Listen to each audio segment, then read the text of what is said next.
ito ay rated SPG. Striktong patnubay at gabay ng magulang ang kailangan. Maaaring may masiselang tema, lengguwahe, karahasan, sexual, horror o droga na hindi angkop sa mga bata. Muling magkikita sina Trixie at Ino. Ano kaya ang mangyayari? Yan ang abangan natin sa Lilet Matias, Attorney at Law. Nagtataka si Trixie kung bakit nagagalit ang mami niya sa kanya dahil lang sa pinayagan niya na bumisita si Attorney Meredith. Naiintindihan niya kung bakit nagagalit ang mami niya dahil kay Lilet. Dahil dito, naghahanap si Trixie ng mga sagot sa tanong niya, anong meron kay Attorney Meredith? Tinawagan niya ang number ni Attorney Meredith pero hindi siya sumasagot dahil nakalipad na si Attorney Meredith sa Amerika.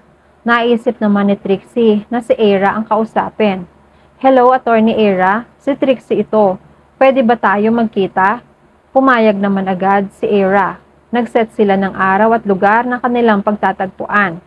Kinabukasan, nagkita na nga ang dalawa. Maayos ang pagkikita nila. Nagtataka lang si Era. Trixie, bakit kailangan mong mag-set up ng meeting natin? Sumagot si Trixie. Pasensya ka na kung naistorbo kita sa pagre-recover mo. May mga gusto lang kasi akong malaman. Nagbabaka sakali ako na baka alam mo ang sagot sa mga tanong ko. Nagtataka si Era. Naghihintay sa bawat sasabihin ni Trixie. Nagpatuloy si Trixie sa pagsasalita. Alam mo ba, nagalit sa akin ang mami ko ngayon nung hinayaan ko ang mami mo na bumisita sa dad ko sa hospital. Malapit ba sila sa isa't isa? May nakaraan ba sila? O gaano ba sila ka-close sa isa't isa ngayon? Nagtataka si Era. What do you mean? Diretsahin mo na lang ako, Trixie, dahil ang hirap maging manghuhula. Sumagot si Trixie. May relasyon ba ang dad ko sa mom mo? Nakatitig si Era. Hindi pa nakakasagot si Era ay parating din pala sa parehong restaurant si Lilet. May kamiting din siya rito. Sina Lorena at Ino. Makikita rin pala dito sina Trixie at Ino. Sa paglalakad ni Lilet, biglang napansin ni Era si Lilet. Hindi nakasagot si Era sa tanong ni Trixie. Nabanggit ni Era ang pangalan ni Lilet na kinagulat rin ni Trixie. Napatayo ang dalawa. Nagulat si Lilet. Trixie, bakit kasama mo si Era? Sumagot si Trixie. Bakit Lilet? Kailangan ba ipaalam ko sa iyo kung sino ang mga kailangan kong katagpuin? Ikaw, anong ginagawa mo dito?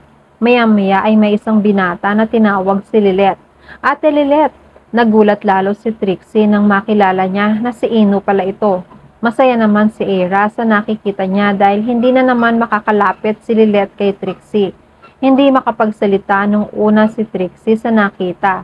Nakatitig lang siya kay Ino na may halong pagtataka at galit. Tinanong ni Trixie si Lilet, at siya pala ang katagpo mo dito. Talagang ipakita niyo talaga sa akin ang closeness niyo matapos ang kaso? Hindi naman maitago pa ito ni Lilet. Sigurado magagalit na naman si Trixie sa kanya. Hindi na naman matutuloy ang pagiging magkabati nila. Pinutol na ni Ino ang katahimikan ni Lilet. Nilapitan niya si Lilet, pero hindi naman siya makatingin kay Trixie ng diretsyo. Ate Lilet, siguro gutom ka na. We have separate table with mom. Maybe we should go. Inaya na ni Ino si Lilet. Sumama na rin si Lilet kay Ino.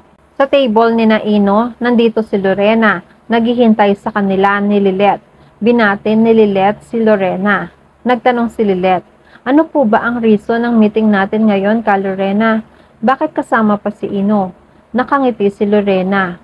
May sasabihin sa iyo si Ino. Inamin na ni Ino ang dahilan ng meeting nila. Ate Lilet, kailangan ko na kasi mag-start ng internship ko at excited na ako. Nakapili na ako ng taong magtuturo sa akin o magiging mentor ko. Nakangiti si Lorena. Yes, Lilet, at isang tao lang common na naiisip namin na magiging mentor niya.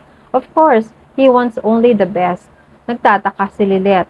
Sabi ni Ino, Ate Lilet, I'm pleased to be your intern. Ate Lilet, sana pumayag ka sa proposal ko. Nagulat si Lilet. Paano niya tatanggihan ang lalaking dahilan kung bakit galit sa kanya si Trixie? Samantala, sinundan ni Lilet si Trixie para kausapin. Trixie, kausapin mo naman ako. Akala ko okay na tayo. Akala ko magiging magkabati na tayo para kay Seramir. Galit pa rin si Trixie. Matapos kong makita na magkasundo pa rin kayo ni Ino, Pagkatapos ng trial, ibig sabihin may personal touch kayo sa isa't isa. Ano, tinuturing mo siyang kapatid kesa sa akin? Nagpapaawa ka na naman. Napupunta lang sa iyo ang simpatsya ng mga tao dahil sa kalagayan mo, pero malalaman nilang lahat ang totoo. Pag nakahanap ako ng sapat na ebidensya, bubuksan ko ulit ang kaso. Alam mo, konting-konti na lang, the world may finally realize na benta ka lang naman sa mga tao kasi isa ka lang little person na naging abogado. Nakatitig si Lilette sa kanya. Samantala, may bago na namang karakter na makikilala sa mga susunod na episode. Siya si Samson, isang masipag at mabait na asawa, pero wala silang anak. Ano kaya ang kasong kakaharapin na naman ni Lilette kasama si Samson? At yan ang mga pakakaabangan natin sa Lilette Matias, Attorney at Law. Please like this video and please subscribe to my channel at magkita-kita po muli tayo sa mga susunod pang episodes.